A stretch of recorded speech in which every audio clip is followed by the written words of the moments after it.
chain of command.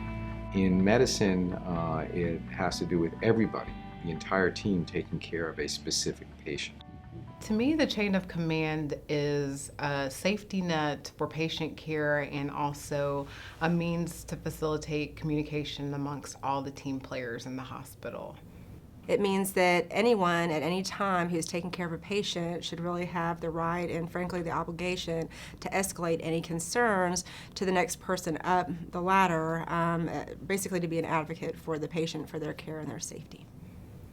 I see the chain of command as not necessarily being a hierarchy or something that's rigid, but a means of flow of information.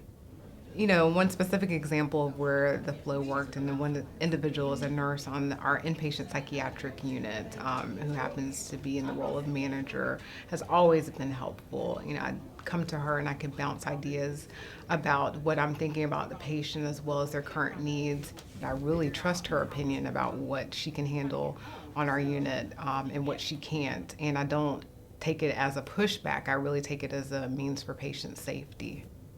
So chain of command means that the first person they contact, that is the person behind the front desk, should hopefully make eye contact with them, reassure them by saying hello and welcoming them to the practice. Then they come in and they see the technician. The technician seems to be very competent, gathering all the data that the doctor is going to need. And then I walk into the room. My job is now easy. That's teamwork from the very beginning to the very end. So when the residents come in and the new residents come in, or medical students, we get a breakfast. Everybody stands up and says who they are, from front desk all the way to faculty. And then after everyone's done, I turn to the residents and I say, you want to be successful? Not only do you need to know who they are, but you need to know what they do, and you have to introduce yourself and you have to learn from them. And you know what? You'll assemble the same kind of team when you get out of here. For a new physician, I would say every day when you get your patient list, you also need to check and see which nurse is assigned, which patient care is assigned to that individual, and go say hello.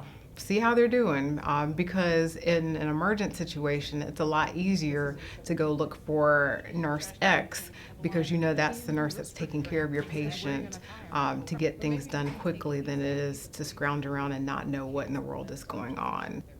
When I see a situation where a nurse does follow the chain of command to advocate for patient safety, it makes me feel like the system is working well. It makes me know that our frontline staff really do have the ability to bring concerns forward without any feel of retribution, without any concerns that they will be seen in a negative light.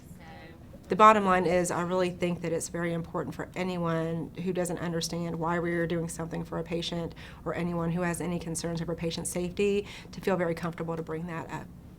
I feel that nurses should feel comfortable in calling attending physicians, but I would also encourage nurses to make sure that they have all the information about their patient so that it'll be a helpful interaction and a positive experience. And if they're not having a positive experience, I want them to feel empowered to work their chain of command and make sure that their needs are being addressed.